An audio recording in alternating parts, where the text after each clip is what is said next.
want to invite you to a small dinner for Father's Day this coming Saturday, 16th, from 6 to 9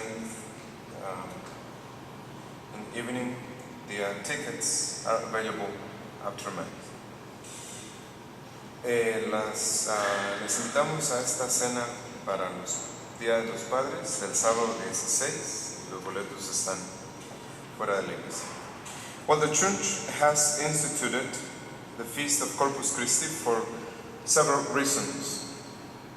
Among them, the first one is in order to make a solemn profession of our faith in the real presence of Christ in the Blessed Sacrament. That's the first reason. The second one is in order to make reparation and atonement for insults offered to Him in the Blessed Sacrament. Then also in order to give Him thanks for the graces which we receive through this sacrament. So, when Christ walked on earth, people saw His divinity and His humanity.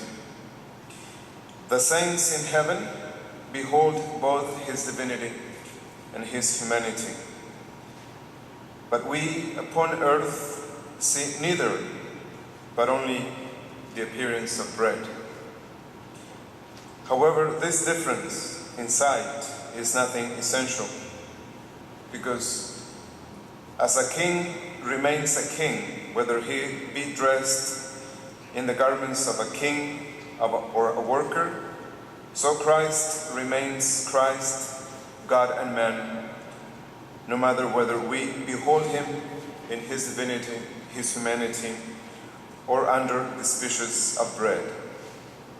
So in the most holy sacrament, we therefore have the same Jesus Christ, whom the angels and saints adore in heaven. So that is why the Church has instituted this feast, to give public witness and testimony before the whole world to the real presence of Christ in the Blessed Sacrament.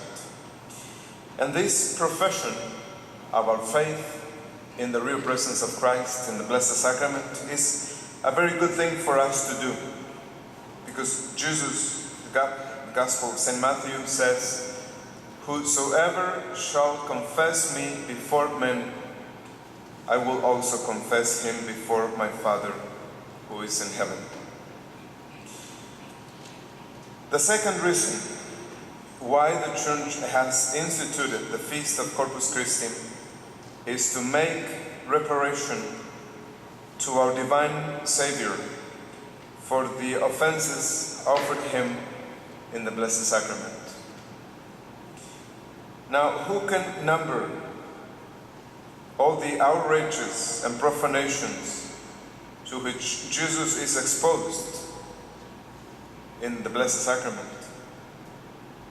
I mean, we can begin from the very top all the way to the bottom in terms of profanations and dishonor and offenses against the Blessed Sacrament, from bishops to simple, ordinary people everywhere. This past week, they said that the very diocese from which Pope Benedict came in Germany, 140 priests have been giving Holy Communion to people who live in mortal sin. We don't know for how long, but that's what they have been doing. See? I mean, how many go to church? How many come to church without giving Him the least sign of adoration and behave in His presence more irreverently and unbecomingly than they do even in an ordinary building. How often is the most holy sacrament abused by curses and blasphemies? Who could number those unfortunate people who with grievous sins on their conscience approach the table of the Lord and receive Holy Communion? What little veneration and devotion is manifested for Jesus in the Blessed Sacrament, not by pagans, but by Christians. I mean, that enemies of God, enemies of our religion, would destroy churches in the Middle East and do all of those things. That is not strange. What is incredible is that we Catholics do not consider for a minute who is present in the Sacred Host.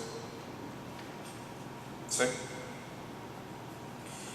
I mean, how many people, after they receive Holy Communion, they go back to their ordinary way of thinking, or leave the church right after receiving Holy Communion?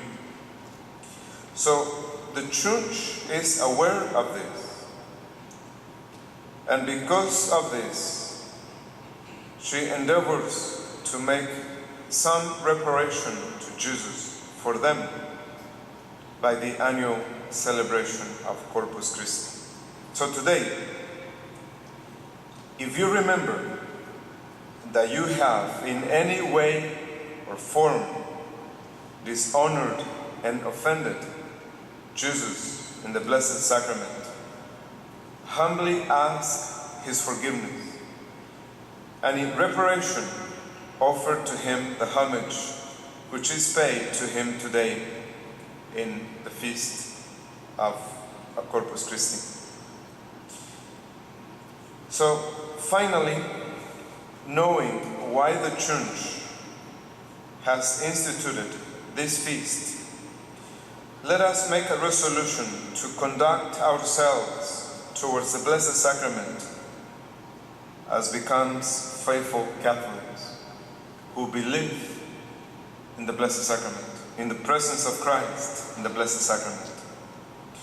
Manifest towards this sacrament and everywhere, in and out of the Church, the greatest veneration, because faith teaches you that therein Jesus Christ is truly present, God and man. Endeavor by your veneration and devotion before the Holy Sacrament to atone in some measure for the insults offered in many ways to our divine Savior.